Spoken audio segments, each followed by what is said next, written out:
Hi, and thank you for tuning in to Noir Histoire. I'm Natasha, and in this episode, I'll be discussing A Raisin in the Sun. A Raisin in the Sun is a 1961 film adapted from Lorraine Hansberry's 1959 play about the fictional Younger family. The Youngers are a black family living on Chicago's South Side, and thus far their dreams of a better life have been held in check by poverty and racism. As the family's matriarch awaits a possibly life-changing insurance check resulting from her husband's death, her son and daughter have hopes of using the money to pursue their dreams. The story follows the lives of the Youngers for a few weeks and explores their current lives versus their aspirations. For as long as I can remember, I've been aware of A Raisin in the Sun. It's one of those plays that we discussed and likely watched the 1961 film in junior high school. I've always been into reading and movies, but for some reason, I generally made it a point to pay as little attention as possible to anything we were assigned to read or watch for school. Thus, I didn't pay much attention to the play until I got to college and had to write a paper that tied together restrictive covenants and A Raisin in the Sun. This was because the play was inspired by Hansberry's family's experience with restrictive covenants when she was a child growing up in Chicago. I don't know if I just wasn't paying attention in junior high and thus missed some of the finer points of A Raisin in the Sun, but in the time since, I've become more aware of Lorraine Hansberry and did a Black History short about her in 2021. Learning a bit more about Hansberry and that she wrote this play and unfortunately passed away at a relatively young age makes the accomplishment even more impressive. Revisiting the film with a more mature and focused frame of mind gave me a new appreciation for the story and performances as I was finally able to see what all the fuss was about. The first thing that caught my attention was the snappy dialogue, as the words felt realistic and flowed well. That doesn't always happen with plays, as I find the acting can be a bit over the top, bordering on camp. Secondly, unlike most movies where there's multiple sets, you still get the sense of this originally being a play, as much of the story takes place within one set. For the most part, A Raisin in the Sun takes place in the Younger family's living room and kitchen combo and the two separate bedrooms. The family consists of Walter Lee, his wife Ruth, son Travis, sister Benitha, and mother Lena, Mrs. Younger. Walter and Ruth sleep in one room, Benitha and Mrs. Younger share a room, and Travis sleeps on the living room couch. I don't know what kind of house this was, where the apartment contained two decent-sized bedrooms, a kitchen, and a living room, but the bathroom was located in the hallway and shared with at least one other family. I mean, how does that even work? I scorn other people using my bathroom, even if they're family members, much less some random neighbor down the hall. Who cleans the bathroom? Maybe it was a matter of people converting large homes that weren't intended to be multifamilies into rental units. Because of the setup, it's a scramble in the morning to get into the bathroom. Walter is in his mid-30s, married with a child, but not where he wants to be in life. He wants more for himself so he can give more to his son and wife. He's not exactly a hustler, but rather in his aim to do and have more, cast about in desperation for some kind of investment or opportunity that would make those dreams a reality.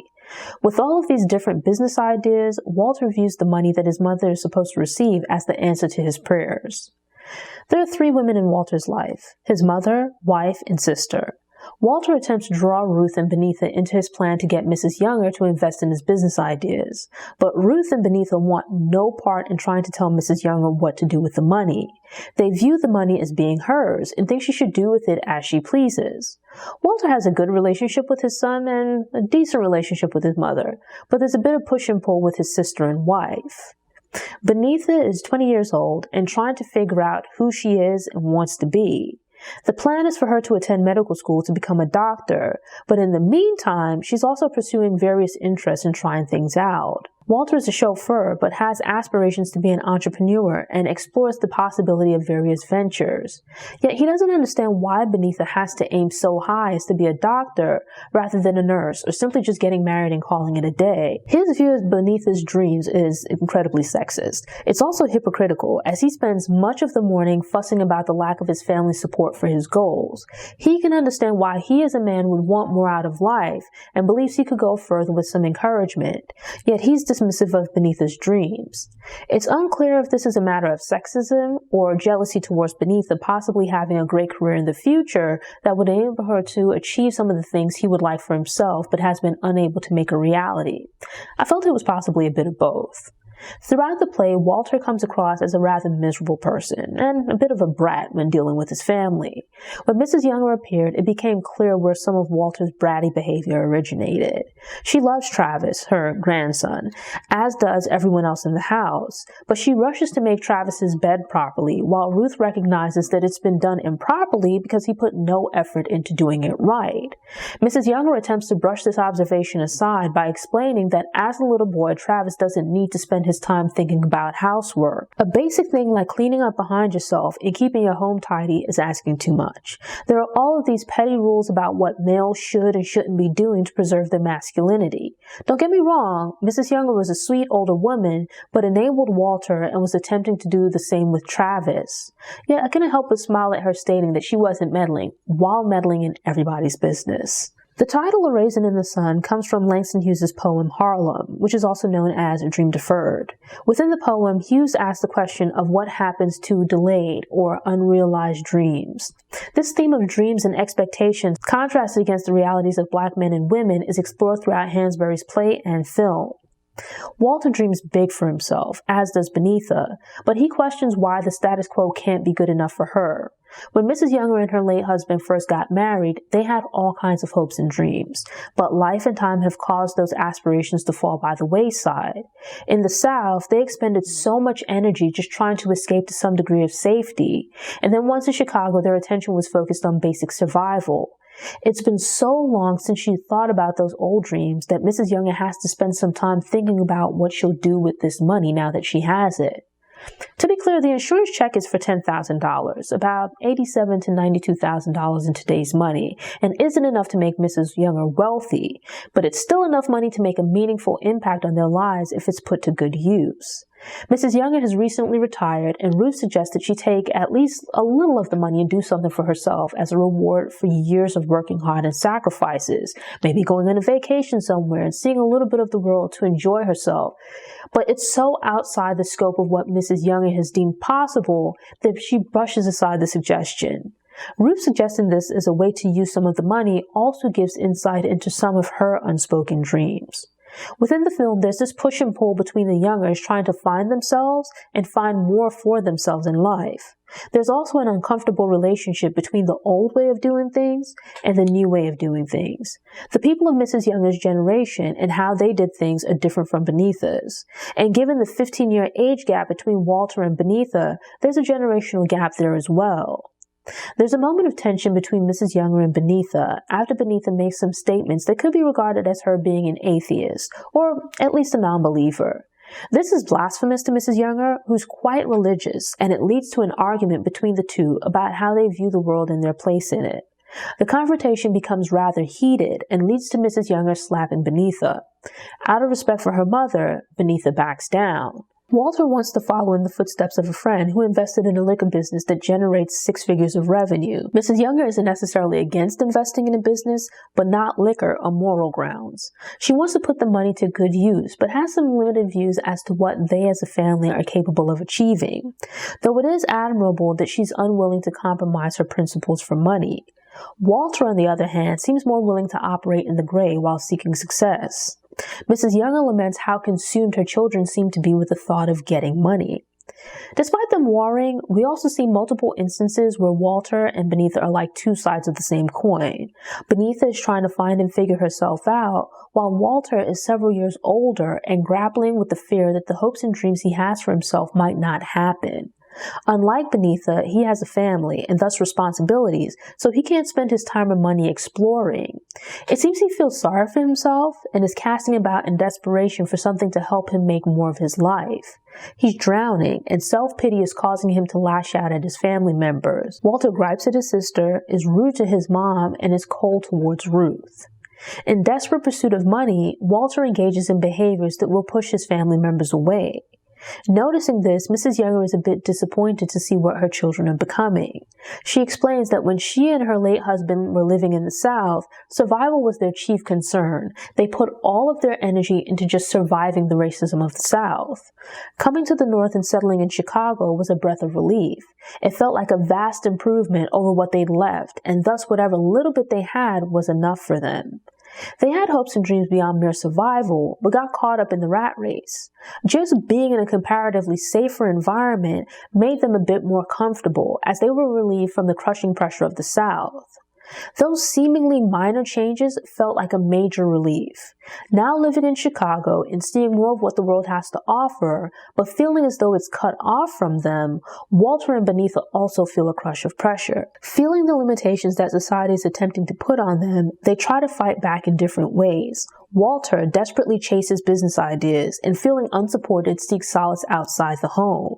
Mrs. Younger fears that he might be putting his marriage at risk by seeing another woman, but he's out drinking and getting drunk at local bars, which certainly isn't helping his marriage either.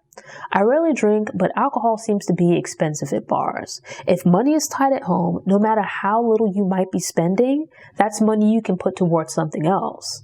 Walter being tipsy results in a funny scene where he returns home and joins Beneatha as she dances around the house to what I'm guessing is a record given to her by a classmate, Joseph Assegod. I was amused by the two of them calling a truce and having a friendly moment, but at the same time, I was internally shouting at Walter to get off the table with his dirty shoes. In the midst of all this, Ruth is struggling with her problems and seems incredibly unhappy. She's in a relationship with this man that is constantly fussing and complaining about everything, including her. Ruth seems to get along quite well with Beneatha and Mrs. Younger, and she loves Travis. As a couple, Ruth and Walter can keep a roof over their heads and food in their bellies, but can't afford much of the things they want to have or give to Travis, and that weighs on Ruth as well. She's saddened by their circumstances, but doesn't seem to blame Walter. Instead, Ruth is a bit disappointed as she didn't realize just how wide the distance between them as a couple had become. With this strain on her relationship with Walter, her unexpected pregnancy seems to be another burden. Instead of viewing the pregnancy as excitedly awaiting a new person to join the family, circumstances make Ruth focus on the addition as another mouth to feed and clothe. Everyone is stressed out worrying about money and other material possessions, which they see as the markings of a better life. I mean, they are, but, only to a certain point. But Mrs. Younger is dismayed by her children's preoccupation with money, Walter especially. She laments that while she and her husband gained a lot by moving to the north, the children have lost a lot by growing up in this environment. Mrs. Younger isn't directly putting pressure on herself, as she's quite content with her life, but she does begin to feel some pressure from her children now that she has this insurance check. Watching A Raisin in the Sun, I liked all of the characters, except for Walter, as I found him incredibly annoying. I understood and sympathized with his frustration at trying to achieve things in life only to find himself unable to make his plans a reality. But what I don't agree with is taking out your frustrations on your family, as Walter does. He spends a great deal of time talking about things that he wants to do and achieve, while at the same time downplaying or ignoring the possibility that everyone else has dreams and aspirations of their own. Walter seems rather entitled, as he's talking about all the things that he wants to do, but his plans hinge on being able to use his mother's money. If you want to do your thing, that's cool, go for it. But if you're depending on using someone else's money to finance your plans, that's a problem. Your plans to achieve what you want in life should be based on your resources and capabilities rather than hinging on the support and encouragement of another individual. Figure something out instead of pouting about your family members who are equally poor not helping you achieve your dreams. Not to mention, you can make better use of the time you take to go and sit in a bar, drowning your sorrows, or hanging around chit-chatting with your bummy friends. Walter would be better off finding some kind of a part-time job or side hustle to make extra money. Take that money and save it up as seed money for another hustle or some business that will get you more money, and just keep flipping it and working your way up until you have enough to invest in a business. Crying and complaining doesn't help anything. He spends so much time complaining about things not going his way and how hard the world is for him, while ignoring that the rest of his family is in much the same situation and circumstances. They're striving for better and have their frustrations, but don't take it out on each other. I've never bought into the idea that men should be stoic machines who stifle and deny their feelings. That ideology gives rise to the unhealthy belief that the only acceptable emotion for a man to express is anger. But there's some selfishness within Walter, where I understand that he's going through a hard time, but I don't think that means he should make everyone around him miserable. Mrs. Younger takes the money she receives and begins plans to purchase a home for the family out of the goodness of her heart. She didn't go on a vacation or spend the money on herself, though it would have been well within her rights. Instead of doing something for herself, she split the money and put her share towards buying a home for the entire family. Unlike Benita and Walter, she doesn't think of herself and what she wants to achieve, but rather what she can do to help the entire family. She's done something nice that benefits Walter, his wife, and child, but instead of being grateful, he initially chooses to fuss because it's not what he wanted to do. Fine, Walter has hopes and dreams, but he completely ignores his mother's right to her dreams and the reality that it's her money to do with as she pleases. Yet she still turned around and gave Walter a cut of the money to do his own thing. I felt no sympathy for Walter getting swindled, but rather the impact his loss of Benita's share would have on her future. Regardless of his plans, they were not more important than Benita's future. He spends the entire film moping and complaining about how rough and tough the world is, and his wife is unsupportive, but the reality is that he's just incredibly selfish. Walter put his wishes ahead of everyone else's in the family, and in the process stole from his mother and sister. Absolutely bum behavior. Benita's situation is unclear, but the other adults in the home have all been working and contributing to the household. Because they're most likely not earning enough to save for the purchase of a home, this check is quite the windfall as it provides a large sum of money at one time. The money also makes it financially easier for Benita to attend medical school. Why would you risk that sum of money, which you would have a hard time replacing if it went missing or if something went wrong? The entire family was happy and excited after visiting and walking through the house. Plans were put in place to purchase the home. If you're joining with friends to purchase property as a business, what guarantees that you would be able to get a fast enough return on your investment or to draw out your initial investment by the time Benita is ready to attend medical school? Walter might want to be an entrepreneur, but that doesn't mean he has an aptitude for business. In the aftermath of losing the money, he stops going to work, which results in his job stating that he'll be let go if he misses any more days. Ruth learns this after several days of him pretending to go to work. So not only has he lost Benita's money, but he risks losing his job as well. It's just one bad decision after another. Benita is understandably angry at Walter in the aftermath of him messing up the money, as it included the funds that were to enable her to attend medical school. I agree with Mrs. Younger's principles about not allowing money to rule you, but I disagree with the perspective she offered when discussing Benita's anger at Walter. Walter is the entitled man-child brat that he is because he's been enabled by at least his mother. This likely isn't the message we're intended to take from the story, but that's what I got from the movie. Throughout the movie, Mrs. Younger takes Walter to task, but she makes excuses for his actions when anyone else attempts to do the same.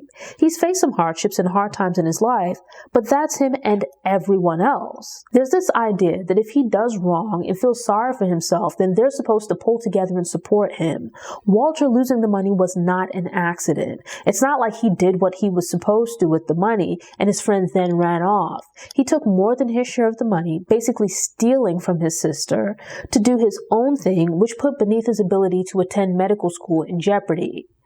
I don't agree with the idea that we just move past that and love him despite the wrong he's done. He's been mean to just about everyone throughout the movie. And here it is, Mrs. Younger is making excuses for his poor decisions and bad behavior. Yes, as a black man, the world is giving him a hard time, but he then comes home and gives his family a hard time. I don't think that's fair. And then, when he does wrong, when he harms his family, much as the world has harmed him, they're expected to quickly get over it. This man has possibly put Benita's future in jeopardy, and she is given a timeline for how long and how angry she can be with him. They're expected to comfort, nurture, and build him back up. Where was his compassion and understanding when he was being a jerk to everyone? This is a problematic message that's often repeated when family members do wrong. There's a tendency to stress that you're supposed to love your family members despite their faults and even when they make mistakes. But how often does the person acknowledge the wrong they've done, offer a sincere apology, and then propose what they intend to do to fix the situation? Walter comes clean to his mother about the money, but doesn't even offer a heartfelt apology to Benita for not just losing the money, but for how he's treated her. If a family member loses their job, becomes ill, or suffers some other misfortune, at least mostly beyond their control, then I think you should be Like, try to be there for them. But this is the equivalent of your family members stealing your identity, taking out a credit card, and running it up in your name. And then you're expected to forgive and forget about it because they're family. They might be family, but they've treated you worse than a stranger. This idea that because it's family, they can do whatever to you, and you're just supposed to automatically forgive and have understanding enables bad behavior. Not even having to apologize and make things right might encourage them to continue doing the same kind of stuff over and over again. Walter has proven himself to be not just selfish, but also untrustworthy. There's also quite a bit of sexism at play here, as in the closing moments of the movie, Mrs. Younger figuratively hands control of the family to Walter by allowing him to make important decisions. He's felt emasculated by both society outside the home and his mother within their household, as she previously made the decisions. It's telling that Walter's fragile manhood is reliant on the women around him offering encouragement. There are 4 adults in the family, 3 of whom are women, but Walter, because of his gender, is seen as being the rightful leader of the family. Embedded within this setup is quite a bit of sexism. Walter's male identity is based on his ability to dictate what goes on in the household. For him to feel like a man, Walter needs to have the power and authority to control everyone in the house, as the world does with him. This concept is often repeated, especially within Black media. So much of the idea of a man being allowed to be a man is based upon him not being perceived as exhibiting feminine traits or partaking in feminine gender roles. For Walter, this means being able to call the shots in his home. But this is despite him needing his mother's financial assistance to move forward in life and constantly complaining about his wife's lack of support. Honestly, merely having male genitalia does not automatically make you smart or a fit leader. Not to mention that Walter has shown himself to have poor decision-making skills. While I think this is a great story, the message that it conveys is incredibly problematic. Because we don't get much background, it's unclear what has happened in Walter's life and how he and Ruth ended up together. Travis is about 6 years old, but he's been married to Ruth for 11 years. He would have been in his mid-20s and possibly a bit unprepared for the realities of marriage and full knowledge of what he was getting himself into. Walter believes that having more money will enable him to buy and provide Ruth with luxuries and more comfort. With Travis, Walter tries to be a good father to him in the present, but he is impatient and mean towards Ruth with plans that he'll be able to be a good husband when he has money and can buy her things in the future. Meanwhile, Ruth doesn't seem to want things. She's the only one within the movie that doesn't ask for or base her dreams on money. Ruth married Walter knowing that he was broke and would likely be content with him treating her well. Walter wants more out of life and to his credit is entrepreneurial, but at this point, his ambitions are held in check while he's limited to working as a chauffeur. Instead of being able to be happy about her pregnancy, Ruth is weighed down with the thoughts of providing for another child within the limitations of the family's financial situation. It also doesn't help that her marriage with Walter is going through what is hopefully just a temporary rough patch. In financially comfortable families, things like horseback riding lessons, music lessons, and college are a part of childhood and young adulthood. But beneath it, exploring and figuring out her place in the world by experimenting with these experiences requires a relatively significant financial sacrifice from her family members. A simple thing like 50 cents for Travis to participate in a school program requires a discussion about its affordability. Mrs. Younger has dreamed of owning a home. Nothing fancy, just a little place to call her own with a yard where Travis can play. She braved the open hostility of the South and survived the grind of the North. Despite working hard for years, she's been prevented from achieving her dream of purchasing a home by a lack of money for a down payment. Now, even after getting the money together and finding a home that fits her vision, she's still met with obstacles. The home is located in Clybourne Park, an all-white neighborhood, and members of the community are so displeased with the idea of the Youngers moving in and them being Black that they offer to purchase the house from them at a profit. Joseph Assegai and George Murchison are beneath his 2 suitors, the former being a student from Nigeria and the latter a local from a relatively wealthy family. Joseph Assegai was cute. I think it was the combination of like a nice warm smile, accent, and down-to-earth aura. Not to be mean, But how old was George supposed to be? When he first walked in, I thought Beneatha was seeing an older man, but then realized that he's supposed to be around her age. Maybe he'd been attending school for a very long time. I didn't even realize until I was looking at a list of the cast members afterwards that George was portrayed by Louis Gossett Jr. in what was his film debut. Contrasting the relationships between Assegai and George, there's a marked difference in the interactions with Beneatha. There's easy banter between Beneatha and Assegai, and while he pokes fun at her, it's lighthearted. We see fewer scenes with Beneatha and George, but the little we see makes him appear rather like stuffy and pretentious. There's another version of the play that featured extended scenes with George in which he and Beneatha discuss Africa. He's rather dismissive of the movie. He's rather dismissive of his ancestral ties to the continent, and as a traditional man, laments Beneatha's independence.